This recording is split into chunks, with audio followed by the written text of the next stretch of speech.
Hi everyone, my name is Nicole Kennedy. I'm the National Training Manager here. Today I'm going to be walking you through the basic navigation of Valant. I will be working in the live environment. However, the patients that I'm using are designated test patients, and I will be filtering my view so that we can protect any patient information within the system. So let's go ahead and get started. Alrighty, so the first thing that I'm going to do is pull up the most preferred web browser, which is actually going to be Google Chrome. If you ever find yourself having any issues within Valant and its functioning, you can always double check your Google browser is up to date. So I can do that by selecting the three little dots here in the corner, scrolling down to Help, and clicking on About Google Chrome. If Google needed an update, it would be indicated here and it would ask you to relaunch. Ours is good to go, so I'll go ahead and type in my Valant IO into my web browser. You never want to save a shortcut to Valant to your desktop. We've noticed that if Valant does any updates to their system, it doesn't always carry over to those shortcuts. You can, however, save your browser here by selecting the three little stars in the corner, and you can bookmark it to a folder that you'd like. You can also scroll over to the left-hand side and click on Company Links. You can click Valant IO from here, or we can take it one step further and click and drag it to our toolbar. Now, every time we open Google Chrome, we have a quick and easy access to Valant IO. I'll go ahead and select to sign in now. This very first screen is going to prompt you to enter your email address. You'll then select to log in. You'll also need to enter your password. Be sure you're never saving your password when you're logging into the system. The very first time that you log into Valant, it's going to ask you to choose your authentication preference. You want to be sure to use the Authenticator app. So I'll go ahead and put my app's code in right now and click to verify. If you've set up your system with something else besides the Authenticator app, like email or text, please reach out to your clinic director so we can get that reset for you. Here I have options to enter many practices. I'll select the one I'm working in. You'll most likely only have one, and that is perfectly normal. I'll go ahead and select that one now. The very first screen you see when you log in is actually going to be your dashboard. Your role will determine what your dashboard typically looks like. So if mine looks a little bit different than yours, do not be alarmed. Over here, we have our action items. We have undocumented sessions, unsigned documents, uninitialed documents, and unrecorded appointments. I can continue to scroll through this action list here, and I'll see other things like unread secure messages or outstanding to-dos. The things that show up in your action items list does not necessarily mean it's things you have to take action on, but if you're a therapist or a prescriber, you'll most likely pay attention to areas such as the unsigned documents. I'll click in here now to show you what that looks like. You'll see over here I have the number 7, meaning I have 7 unsigned documents currently. Initially, it may say no data found. Just give it a second to load from here. The way that documents will land in this particular area is if I started documentation, but I didn't sign it. You'll see your patient ID in this column, the document type over here. You'll see the document name and also the date and time of your appointments. I can see other things like the participation, so documents I created myself, documents that have a supervisor on them. By scrolling over to the right, I'll also be able to see if any of these documents are locked. I can take action on my documents from here by selecting the Action tab. I can edit my document, which will bring me directly to my mobile notes. I can preview here, and it will pop up in a new tab for me. I can manage my supervisor, so if I needed to add my supervisor to my note and I previously forgot, I could do that here. I could also sign my note from here, which is not recommended. You really want to go through your edit and double check all of the notes and tabs are completed and then sign from there. I could also delete if I maybe created this note in error. If I'm ever notified by my supervisor that perhaps my document is locked, I can choose to unlock my note by selecting the Action button and clicking to unlock. You'll see here that it's going to ask us if we want to continue with unlocking our note, and you can select OK. And you'll see that is no longer locked in this section here. I can also manage my participants. Under any of the notes that say supervised, I can go back to Action and choose the participants. I can see here if the note has been signed as well. Back on our dashboard, if we're done with our unsigned documents, we'll be brought back here to our dashboard. You'll see a list of today's appointments. If I click today's appointments, it's going to bring me directly to my calendar. I also have an area called your to-dos. This area will be changing soon. The functions of the area will remain the same, but the title will be changing. If I'd like to investigate any of my to-dos, I can right-click on here and select to open link in a new tab. What this is going to do is it's going to allow me to keep my dashboard open, and I can access other areas within Valant while also working in my to-dos. Here you'll see any items that maybe need action taken on them at some point. It's typically used for our system-generated reminders for our treatment plan reviews or updates. You'll be setting those reminders within the treatment plan itself, and you can't edit the to-do from here. So if I click on it, you'll see all of the sections are grayed out. To take action on this, you would go directly into the treatment plan itself and choose to review or update. You can, however, add to-dos to your list here, such as I have. I've set a reminder for myself to have a patient fill out new releases. If I click on this one, you'll see that I can edit any of the information here. I can also delete my own created to-dos. If I'd like to create a to-do and set another reminder for myself, I can select plus new. From this section, I would enter the patient's name. I could also change the date of the to-do reminder, and I can enter whatever it is that I'd like to be reminded of. Once you're done with your to-dos, you can always X out from the tab up above and then go back to your dashboard. Lastly, over here, you'll see the documentation status. This is just a small pie chart indicator of documentation over the last 30 days. On the left side panel, you'll see many more options of places that you can go to or navigate to within Valant.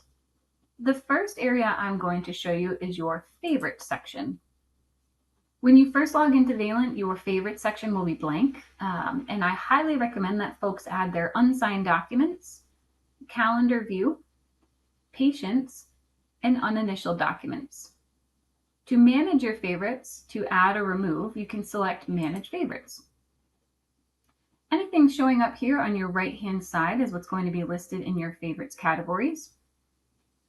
To add things, you can select the little arrow down and choose the place that you'd like to navigate to.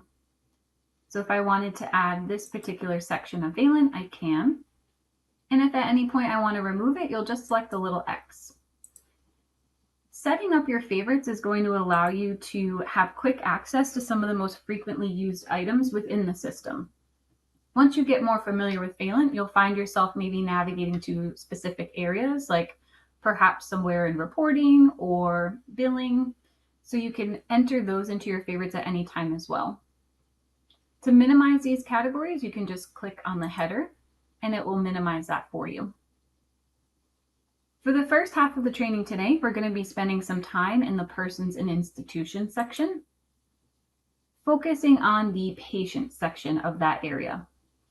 You'll see here I have a little star. This indicates that I have already added it to my favorites list.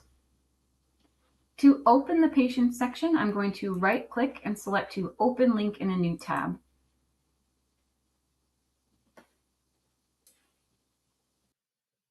Within the Patient section of Valant, this is where you're going to be able to identify a client's demographics, their care team. We can see if they have their MyIO portal account set up from here. So in order to search for your client, you can do any of the things listed in this search field here. So you can check by their name, address, main phone number, date of birth, social security number, or documentation ID.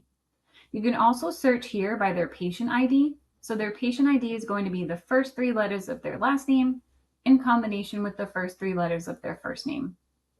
You want to validate that you're always clicking on the correct patient. So whether that's through verifying date of birth or phone number in combination with their name, you can do that. To select the client, you can simply just click on the one you're looking to investigate. Here you'll see an example of a client alert. So you want to make sure that you're always reviewing the client alerts to see if it's anything that you need to take action on. So for this example, the client has not signed consents and we need them back before their appointment. I'm going to click OK for now. Here in the demographics tab, you're going to see their address, their phone number. You'll see any marital status listed. On the right-hand side, you're going to see their assigned provider. This is a client's lead provider. And you'll also see the assigned facility. If a client sees a therapist and a prescriber, the assigned provider is always going to be under the therapist, and the assigned facility will match that of the therapist's. Under the patient notification section, you'll see that client alert that popped up before. If there's ever a time we need to edit these alerts, you can simply click Edit. From this section, you'll select the drop-down. You can choose your client alerts from here, or you can uncheck to remove them. Once I select OK and OK again, you'll see that patient notification has been removed. Check with your supervisor to see if you're responsible for maintaining the patient notification section. I can also see if the client has a copay from this screen as well. And be sure if you do make any edits, as we just did, you click to save.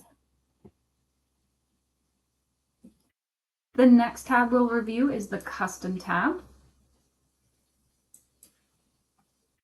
Within this section, I'd like to highlight the Intake tab. This particular area is where you're going to see the information that our call intake gathers on any new clients. So you'll see things like the type of services that they're requesting, why they're seeking services. So if you see a new patient scheduled in your calendar, it's definitely helpful to check out the Intake tab. We also have the Associated Person section. This is going to be where a client's parent or guardian will be listed. If you need to add anybody to this section, you'll select Plus New, and you can fill out all the information accordingly. If this client had someone added here and you needed to edit a phone number, you can simply click on them and then you would be able to edit. The next tab I'll review is someone's care teams. So this is going to be a list of identified persons providing services for a client. So you might see a therapist here and a prescriber. Anyone on someone's treatment team should be listed on their care teams. If you needed to add or remove anybody, you can add someone here by selecting within the box. Search for the person you'd like to add and select the plus add button. To edit the information within here, so if you needed to change somebody as the lead provider, you can select their name. You can mark them as lead or remove them. Check with your supervisor if you are somebody who's responsible for maintaining a patient's care teams. The next tab is their Appointments tab, so you'll see any upcoming appointments or previously scheduled appointments from here. We have the Insurance tab. This is going to give you the identified insurance policy for a client. Under the Contacts tab, you'll be able to add alternative phone numbers for someone, edit their email address from here. We also have the emergency contact listed in this section. This is extremely important as well. Over here on the right, you'll see patient communications. This is actually going to tell you how the client's chosen to receive their reminder messages. If you need to edit this information, you can select the arrow. And you can choose another method if a client wanted to get a phone call as well as an email, or an email and a text. Our reminder call system is 48 hours, 24 hours, and 1.5 hours prior to their appointment. Under the balances section, if a client had a balance, you would actually not see it here. This is not the true source of billing in Valant, so what you can see from here is their credit card number. So if a client has a card on file, this is where you can see that information. You can also choose to add a new card from here as well, and then completing all the fields necessary. Check with your supervisor to see if you're responsible for collecting copays or managing any credit cards on file for a client. I'm going to move over to our Outreach tab. This is where you'll be able to see the status of that reminder call. So you can see here that these ones were successful. If they've opted out, that would be indicated here as well. The other time that we'll use this outreach section is if a client's not established in care with us. Let's say it was their very first intake appointment with us, and perhaps they missed it, but we did an outreach call. We can enter that information here so we can have it documented. We'd select plus new to enter our communication here, and then we would select to save. For this example here, you'll see that we left a message for a patient to reschedule their missed intake appointment. Once they're actively engaged in treatment with us, those types of communications will be living within their chart, and I'll show you how to document those kinds of communications in just a few minutes. We have the notes section here. This is going to give you any information regarding insurance or billing. Be very careful not to remove any of the information that's inputted into this section. If you're with a client and they maybe tell you that they got a new insurance number or address or phone number, you can, however, enter the information into this section, outreach your clinic director or your supervisor so that they can have that edited in the appropriate fields at a later time. We have the miscellaneous section. This will show you client's race or ethnicity. And then I'll move to the portal tab here. This is going to show you whether or not a client has their MyIO portal set up. You'll see here, this is an auto invite. Their account status is not active yet. If it were, it would say active. And it would also say manage account here. If I needed to send them a new invitation, I can select set up account and click to invite to MyIO portal. Clients have the ability to complete measures through the portal. They can see their appointments. It's also how some of our markets will actually be utilizing the Valant telehealth platform. A client will absolutely need to have their account set up for something like that. Through their MyIO portal, they can get other forms sent to them as well. So we do encourage folks to activate their portal. Below here, we have the options for secure messaging. Check with your market or your supervisors to see whether or not you will be utilizing the secure messaging feature within Valant. Here, if we check that a patient can initiate secure messages, just be mindful of the fact that they can continue to message you ongoing. And they can initiate communication for a long time. You can choose the provider or staff that they can communicate with. And if any of the information needs to go to a shared inbox, you can indicate that here as well. Just check with your supervisor if you guys have shared inboxes and when it would be appropriate to utilize them. If I wanted to see if I have a secure message, I can go up here to my little envelope.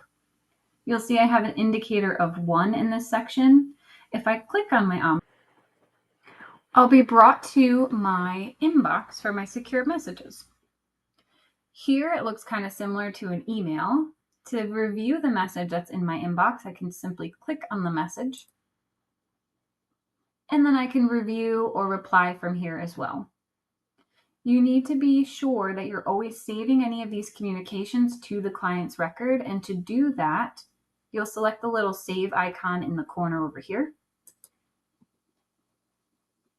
You'll add your document type, which would be secure messaging, and you'll select OK.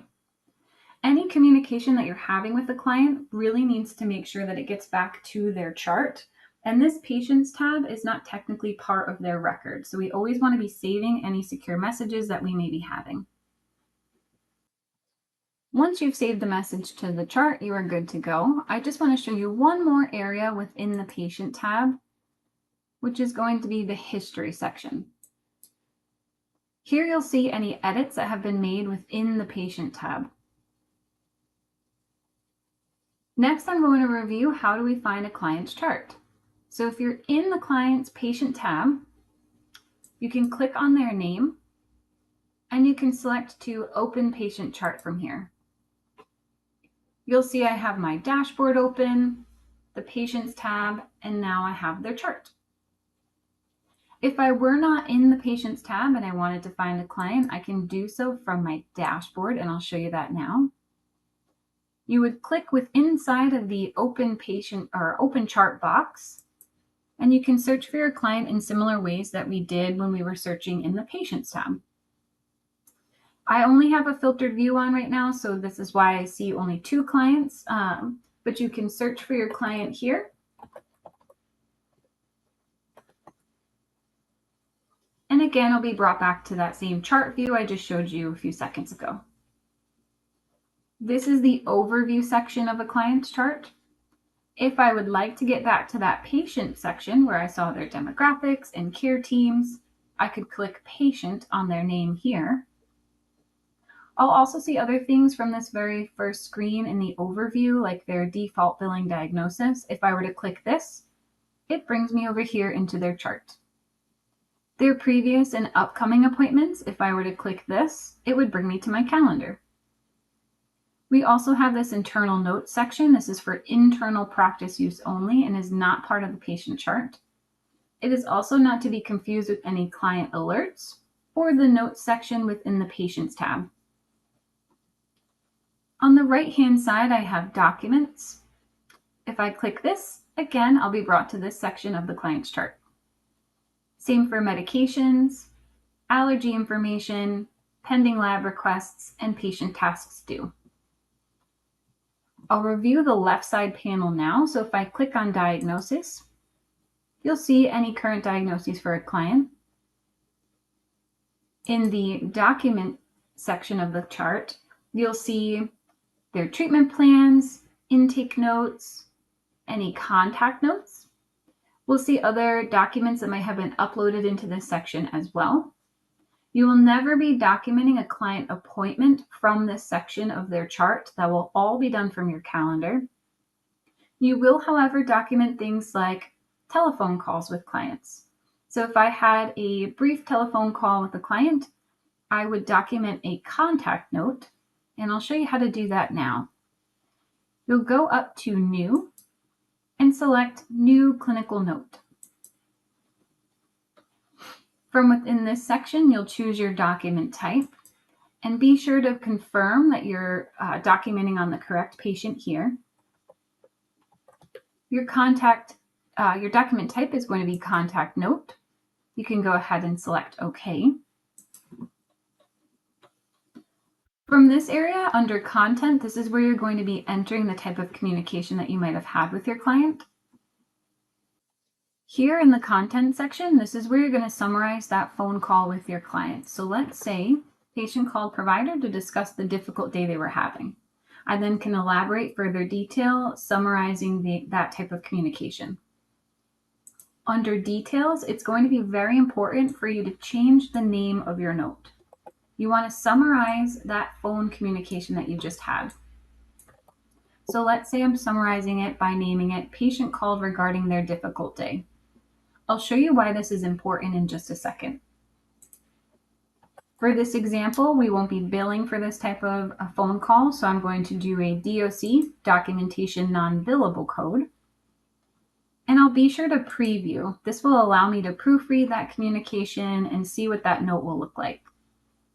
The on, at, by section is going to automatically fill in when we do sign this. Back within this clinical note, I can select to sign and close. You'll see here the document name is now patient called regarding their difficult day. If I ever want to filter for any documents, I can filter by document type. So let's say for this example, I want to filter all the contact notes. Here I can differentiate the different communications that I've had with that client. If I didn't change the name, this here would not give me much detail about that type of phone call that I had with them. So by changing the name, we can really quickly identify what that communication was. You can also search for other things like intake notes or progress notes, releases on file. Again, you won't be documenting any client appointments from here, but you might use this section for another thing like uploading client documents. You want to upload any documents for that client from within their chart. The first thing you'll do is you'll select the document type that best fits the description for the document you are uploading.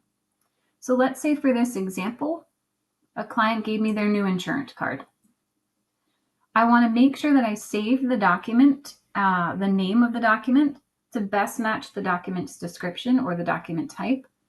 So I'll go ahead and select my file where I've already previously renamed it to be insurance card.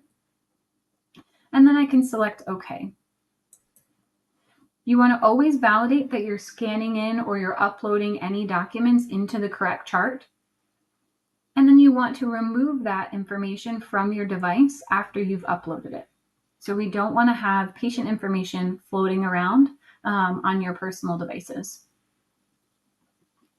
Moving on to the next section, I'll review the medications in the allergy section. This area will be edited by a prescriber, and it will bring them directly to Recopia doctors first. We also have lab requests, patient tasks, and measurements. This measurement section is where you're going to be able to see and compare any previously completed measures. We have lab panels, and then we have the measures area. This is where we can assign scheduled measures or one-time measures to a client. We can also change any scheduled measures from here as well. Under the treatment plan section, you'll see any current or previously completed treatment plans. We can also review the history from the chart here as well.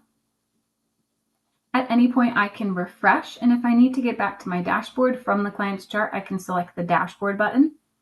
However, I still have it open in a previous tab, so I can toggle to that tab now. The last thing that I want to review is this help button here in the corner. Here you can see real-time system status updates. You can also get more support through tickets or phone calls with Valant. And we also have a nice resource within the Valant knowledge base. By clicking Resource and selecting Visit the Knowledge Base, I'll be brought to Valant's knowledge base where I can find helpful tip sheets for Valant-related materials. I'll be sure to select to sign in. That's going to link my account to Valant. And then I can enter keyword items into here to review more material within Valant's knowledge base. So if there's ever a time where I might be forgetting any information or I wanted to further my training, I can search the Valant knowledge base for any helpful information here. Back on my dashboard, when I'm done with Valant for the day, the last thing that I can do is click on my name in the upper right-hand corner and select to log off for the day. Thank you all for joining the training on the basic navigation of Valant. I hope you enjoyed it, and until next time.